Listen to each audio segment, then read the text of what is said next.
S, வீடு, schools, hotels, store room இங்கெல்லாம் partition wall கட்டணும்னாலும் இப்போ பில்டிங் போனஸோட first choice Renocon Rapid Wall Panels. Justin Peters Stanley அவர்களும் காங்கிரஸ் பேரியக்கத்தில் தன்னை இணைத்துக் கொண்டிருக்கிறார்கள். அவர்களை காங்கிரஸ் பேரியக்கத்தின் சார்பாக வருகிறவரை என வரவேற்கிறோம். பொன்னாடை போர்த்தி திரு ராஜசேகர் அவர்கள் வாய்ஸ் ஆஃப் தமிழ்நாடு என்ற ஒரு என்ஜிஓ தொண்டு நிறுவனத்தை நடத்தி வருகிறார்.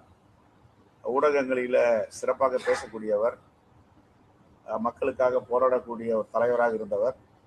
அவரை காங்கிரஸ் பேரியக்கத்தின் சார்பாக மீண்டும் ஒரு முறை வருக என வரவேற்கிறோம்.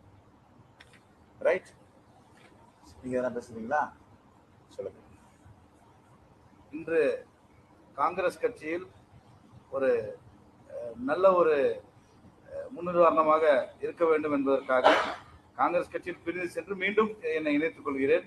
அதுவும் தமிழ்நாடு காங்கிரஸ் கமிட்டி தலைவர் உயர் திரு செல்வ பெருந்தகை அவர்கள் முன்னிலையில் இதை அதாவது காங்கிரஸ் கட்சியில என்னை இணைக்கும் போது எனக்கு தான் அது பெருமையா இருக்குதுன்னு நான் நினைக்கிறேன். அதனால மிகவும் சந்தோஷத்தோடு அனைவரும் மேலும் எங்க வாய்ஸ் ஆஃப் தமிழ்நாடு சார்பாக அனைவரும் தங்களை இணைத்துக் கொள்வார்கள் தலைவர் முன்னிலை. தேங்க்யூ.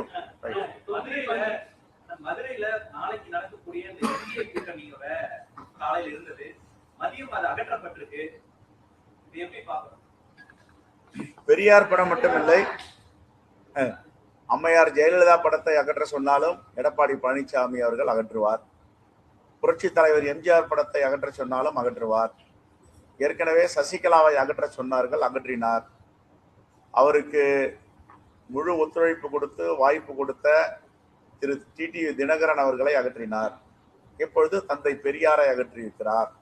மோடியும் அமித்ஷாவும் சேர்ந்து ஜெயலலிதா அம்மையார் பெயர் அவர்களையும் புரட்சி தலைவர் எம்ஜிஆர் பெயரையும் அகற்ற வேண்டும் என்றாலும் அகற்றுவார். அதைத்தான் மாண்புமிகு முன்னாள் நிதி அமைச்சர் முதலமைச்சர் ஓ பன்னீர்செல்வம் அவர்கள் தெளிவாக சொல்லியிருக்கிறார். ஆகவே இதைத்தான் அகற்ற வேண்டும் என்று சொல்ல அவர்களுக்கு யாரும் அக்கறையோடு கட்டளையிடுகிறார்களோ அதை அவர் செய்வார். இப்போது அதிமுக என்பது பாஜகவின் கிளை கழகமாக மாறியிருக்கிறது. ஆகவே அவருடைய மூத்த கழகம், அவருடைய தலைவர் மோடியும் அமித்ஷாவும் என்ன சொல்லுகிறார்களோ அதை அவர் நிறைவேற்றுவார். இதுதான் யதார்த்தமான உண்மை. தமிழ்நாட்டு மக்கள் அனைவருக்கும் தெரியும் அதிமுக யாருடைய பிடியில் இருக்கிறது.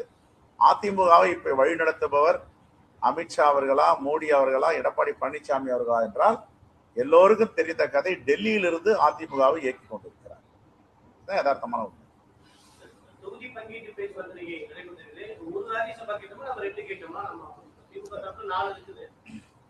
நாங்க கேட்டிருக்கோம், அவங்க கொடுக்குறேன்னு சொல்லி இருக்கிறாங்க. அது எண்ணிக்கை பிரச்சனை கிடையாது. காங்கிரஸுக்கும் திமுகவுக்கும் தமிழ்நாட்டுடைய மக்கள் தான் பெரியது.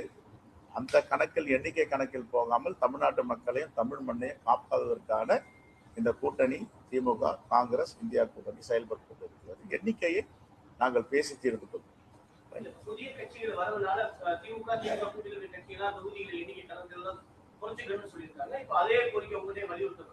அப்படின்னா அது பேச. Okay, thank you.